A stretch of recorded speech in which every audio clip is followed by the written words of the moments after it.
Olá, continuando aqui no nosso estudo, no capítulo 9, nós estamos tratando aqui da conversão de Saulo e no vídeo passado falamos até o verso 5, quando Saulo tem um encontro ali no caminho de Damasco com Jesus e Jesus se apresenta para ele: eu sou Jesus a quem tu persegue.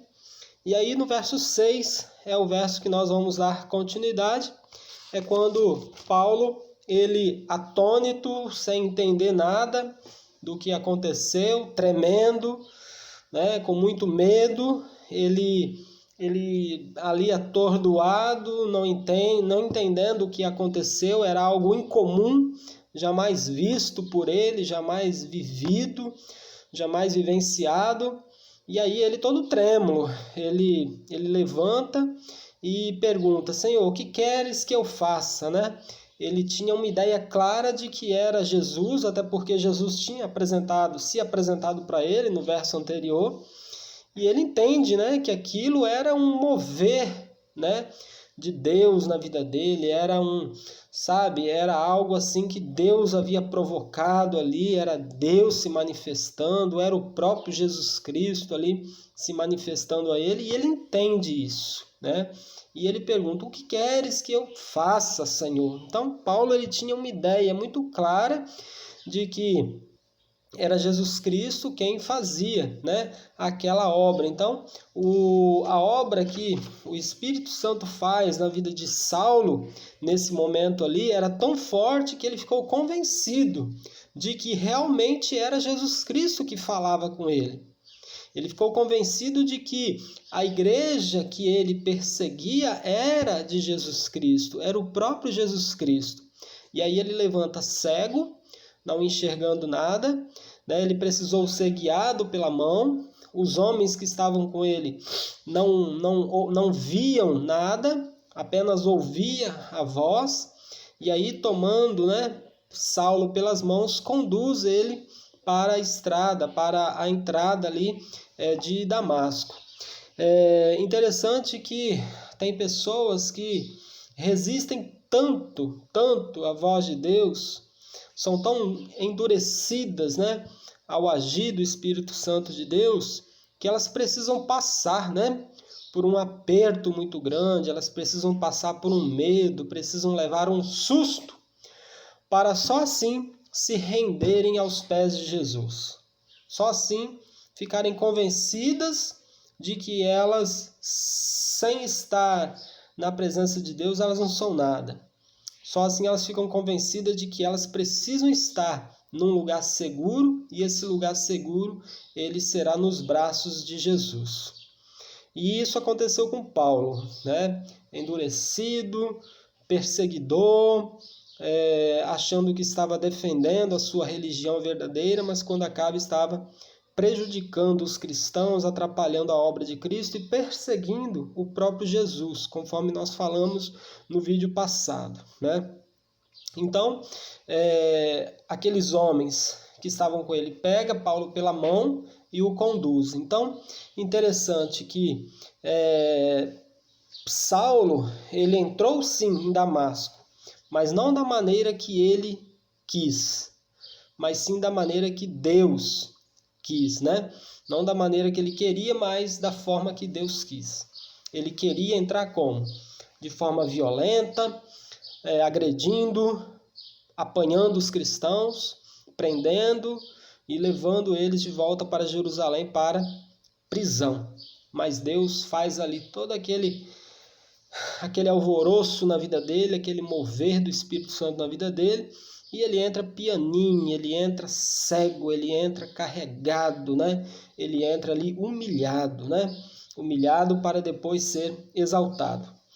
Enfim, essa foi a forma que Deus trabalhou na vida de Saulo para fazer dele um grande homem de Deus, um homem usado, um homem corajoso, um homem ousado ali para fazer a obra do Senhor. E aí a gente vai para o verso 10, é quando Ananias é avisado por uma visão de que ele deveria ir, né, à casa de um certo Simão para orar ali por Saulo. E Ananias, né, com toda razão, ficou receoso. Ele contestou, ele falou assim: não, Senhor, esse cara aí ele é enviado ali, né, para perseguir a igreja. Quantos lá em Jerusalém ele já encerrou na prisão, ele já perseguiu. Mas Deus avisa, né, Ananias, e manda ele ir, né? E aí, no verso 13, nós vemos, né, esse receio todo, esse medo de Ananias, né? É como se Ananias dissesse no seu coração: Senhor, ele não, esse cara é impossível. É impossível esse cara se tornar um cristão, né? Pois ele é um perseguidor, ele é um inimigo de Cristo, ele é um inimigo da cruz, ele é um inimigo da igreja. Ele encerra os crentes na prisão, ele conduz esses crentes à morte. Mas o texto, né, a ordem de Deus, ela é bastante taxativa e Deus fala, né, não, vai lá, né, no verso 15, disse porém o Senhor, vai porque este é para mim um vaso escolhido. E aí Ananias, ele, por mais que ele esteja, né, temeroso, mas ele obediente, ele se coloca como ali um cristão, ele era um discípulo, né, um desses que foram alcançados pela mensagem de Cristo. Então ele vai lá e ministra sobre Saulo, né? Então a lição que nós tiramos dessa experiência de Ananias é que não devemos limitar a Deus a partir das nossas opiniões, né? Deus, ele pode tudo, ele pode todas as coisas, ele pode transformar, né, o mais iníquo pecador, ele pode transformar uma vida ali, né, totalmente dispersa, uma vida totalmente em desacordo com a Bíblia, com a palavra de Deus, uma pessoa que não quer nada com Deus. Deus pode transformar. Então nós não podemos limitar o agir de Deus a partir das nossas opiniões. Eu acho que é assim, então é assim. Não, você acha, mas e o que Deus acha, né? O achismo das pessoas trava muito a obra de Deus. Nós devemos apenas crer no poder, no agir e na providência de Deus, né? Como servos obedientes a Ele, ok? Então, isso que é a nossa parte, né, na história cristã, em nossa caminhada cristã. Verso 15, eu já falei, Deus, ele elege Saulo como um escolhido. Verso 16, Deus vai mostrar para Ananias o quanto Saulo deveria sofrer, padecer por amor a Cristo, né? Por amor à obra, né? E isso é um paradoxo para nós, né? Porque hoje se prega muito que Jesus Cristo, Deus, ele é um ser que proporciona felicidade, bem-estar, riqueza para as pessoas, né? É o Deus que não perde batalha, é o Deus que não deixa a pessoa ficar doente, é o Deus que cura, é o Deus que liberta. Deus é sim tudo isso, mas Deus não nos chama para isso, né? Todos os que querem piamente servir a Cristo, eles padecerão perseguição. Foi assim que aconteceu com os discípulos. Nós vemos isso nos vídeos passados, né? O quanto os discípulos sofreram, né, a partir ali do apedrejamento de Estevão. E agora Deus vai falar acerca de Saulo, né, o quanto ele iria padecer por amor à obra de Cristo, né? Verso 16 e 18, 17 e 18, Ananias chama chama Saulo de irmão, né? Chama ele de irmão. Então, a confiança, né, de que Ananias teve no Senhor e na conversão de Saulo foi tanta que ele já entrou, né, no primeiro momento em que viu Saulo, apesar, né, do medo dele, apesar da desconfiança, mas ele, com toda a confiança no Senhor, ele chama Saulo de irmão, né? O irmão Saulo, né? Acho que a partir dali que que a igreja, né, tem o costume de chamar um ao outro de irmão, né? Porque nós somos a mesma comunidade cristã, filhos de Deus, e aí nós chamamos um outro de irmão, né? E aí Ananias ora e Saulo melhora, né? Existe até uma frase, né, que o pessoal cola nos carros, é hora que melhora, né? Foi isso que aconteceu com Saulo, né? Ananias orou sobre ele e ele melhorou, caiu, né? O texto conta que caiu como escamas, né, dos olhos dele, e Saulo voltou a enxergar. Assim que ele voltou a enxergar, ele foi batizado, beleza? E aí no verso 20, nós vemos Saulo, né, recém-convertido, apesar de neófito, né? Neófito é uma pessoa nova na fé, um novo convertido, mas nós vemos ele não perdendo tempo, né? Ele foi fazer o quê? Ele iniciou ali o seu trabalho de pregação, né? Verso 20 fala assim: e logo nas sinagogas pregava a palavra de Deus, pregava Jesus Cristo, que este era o Filho de Deus, né? Então Saulo não perdeu tempo. Assim que se converteu, ele foi para as sinagogas pregar a palavra de Deus. Não era difícil, né? Não foi difícil para Saulo pregar, até porque ele era um estudioso, ele era um homem conhecedor da lei, conhecedor da palavra, né? E como religioso, ele tinha esse destaque, né? Essa dinâmica de pregar a palavra de Deus, e ele já quis pregar Jesus Cristo, né? Já quis pregar Jesus Cristo, ele não quis perder tempo. Tem irmãos na igreja que dizem: eu não sei pregar, né? Faça como Saulo. Eu não sei se ele tinha ali, né, tanta eloquência e tal na pregação dele. A gente sabe que ele era um homem que tinha várias idiomas, falava vários idiomas, era um homem estudioso, aprendeu com Gamaliel e tal. Mas ele não foi difícil para ele pregar, por quê? Porque ele contou da experiência que ele teve com Cristo. Então faça como Saulo.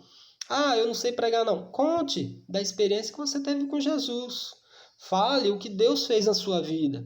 É a partir dali que você vai iniciar o seu trabalho de pregação, né? Que vai iniciar vai quebrar esse gelo, né?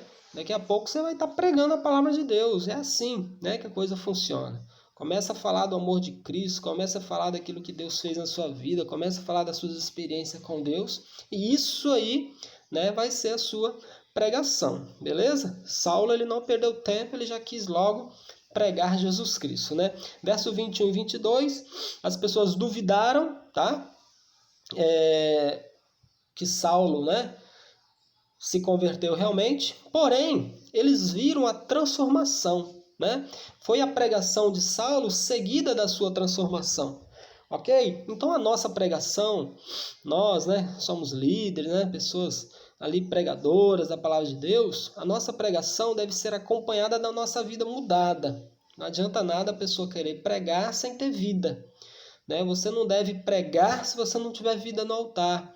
Você não deve pregar uma coisa e viver outra. Nós precisamos primeiro viver para depois pregar. Precisamos viver aquilo que pregamos, ok? Não podemos viver ali, né, em desacordo com aquilo que nós pregamos, ok? Tem que haver ali uma associação das duas coisas, beleza? Verso 24, Saulo percebe que tenta matá-lo, ok? Aqui é aquela famosa fase, né, em que o perseguidor se torna perseguido. Então, o judeu já vai querer matar Saulo também. Agora ele é mais um que entra para a listinha de morte, né, para a lista de morte ali dos discípulos, né, dos apóstolos de Jesus Cristo.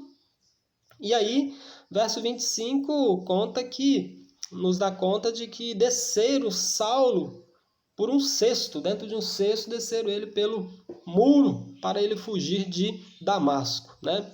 Então ali é a fuga de Saulo. Aí aparece também um outro discípulo chamado Barnabé. Então, Ananias pregou, né, ministrou sobre Saulo, foi usado por Deus para curar Saulo. Agora aparece Barnabé, que vai ajudar Saulo, né? Tá vendo como Deus coloca pessoas, né? Pessoas cuidando de pessoas, né? São pessoas que cuidam de pessoas. Isso é o agir de Deus na nossa vida, né? Então, Deus coloca Barnabé para ajudar, tá? Verso 29, nós vemos ali a marca do ministério de Paulo, e aqui eu quero falar Paulo mesmo, né? Porque é o apóstolo Paulo que vai ser o homem ali, né? Com o seu ministério e tal, pregando a palavra de Deus. E aqui nós vemos, né? Ele, no verso 29, ele falando ousadamente o nome de Jesus, disputava também contra os gregos, né? As pessoas que não conheciam Cristo, e esses procuravam matá-lo. Então é o Paulo aqui, né? Corajoso, né? Apesar de não ter sido mudado o nome dele ainda, mas esse aqui, começa aqui a marca do ministério de Paulo, né? Ainda ele sendo Saulo. É o Saulo corajoso, é o futuro Paulo corajoso, né? Que enfrenta oposições, que enfrenta tudo para pregar o evangelho de Cristo, né? Verso 31 vai falar uma coisa interessante. As igrejas tinham paz, ó. E assim as igrejas em toda a Judéia, Galiléia, Samaria tinham paz e eram edificadas e se multiplicavam, cresciam. E andando no temor do Senhor e na consolação do Espírito Santo. Sabe por que isso aconteceu? Sabe por que as igrejas andavam, tinham paz e eram edificadas, se multiplicavam? Por conta da conversão de Saulo. Porque enquanto não houve essa conversão, as igrejas não tinham paz. As igrejas eram perseguidas, beleza? E aí a gente vai ver Pedro agora, né? Pedro, ele entra agora na cena novamente, cura Enéas e ressuscita Tabita, né? Tabita, ela era lá de Jope. Tabita era uma pessoa muito usada por Deus, uma serva do Senhor, uma crente muito generosa. Ela fabricava roupas, casacos, né, para as pessoas carentes e davam. Então era uma pessoa muito generosa, uma pessoa muito amorosa. E aí quando ela morre, ela fica... houve um pranto muito grande em Jope. Jope era uma cidade influente, era uma cidade portuária, né, mediterrânea. Jope, ela é citada em 2 Crônicas 2,16, que é onde vinha os cedros do Líbano de balsa, para ali serem levados os cedros para a construção do templo de Salomão lá em Jerusalém, tá? Então era a cidade que recebia os cedros do Líbano, né? Esdras 3:7 também fala sobre ela, ok? Então Jope era essa cidade aí mediterrânea, e havia essa moça que era muito usada por Deus, morre, mas Pedro a ressuscita, beleza? E aí a gente então encerra o capítulo 9, continuaremos no próximo vídeo, no capítulo 10. Deus abençoe e tenham todos uma boa reflexão em nome de Jesus.